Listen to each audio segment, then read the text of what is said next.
Hello viewers, আসসালামু আলাইকুম। স্বাধীন টু ফিফটি চ্যানেল পক্ষ থেকে আপনাদের জানাই স্বাগতম। আজকে আবারও হাজির হলাম আরেকটি নতুন ভিডিও নিয়ে। আজকে আমি আপনাদের দেখানোর চেষ্টা করব আপনাদের টিকটকের থাকা একটা ছোট্ট টিক্স সম্পর্কে। তো আপনারা অনেকে আছি যারা টিকটক ইউজ করে থাকেন কিন্তু এই টিক্সটি সম্পর্কে জানেন না। তো সেই টিক্সটি সম্পর্কে আজকে ধারণা দেওয়ার চেষ্টা করব। তো জাস্ট আপনার টিকটক ওপেন করবেন। ওপেন করে জাস্ট টিকটকের যেকোনো ভিডিওর উপরে চাপ দিয়ে ধরে রাখবেন।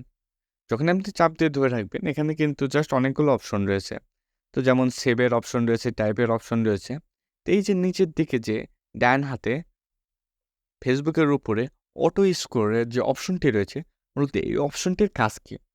এই অপশনটির কাজ হচ্ছে যখন আপনারা অটো স্কোর এটাতে প্রেস করবেন, আমি যে প্রেস করছি, তখন এখন যদি আমি ভিডিও প্লে করি, তখন এখন দেখেন জাস্ট আমার ভিডিওটি যখন দেখা যাচ্ছে, এটা যখন শেষ হবে, তখন কিন্তু জাস্ট আরেকটা ভিডিও চলে আসবে।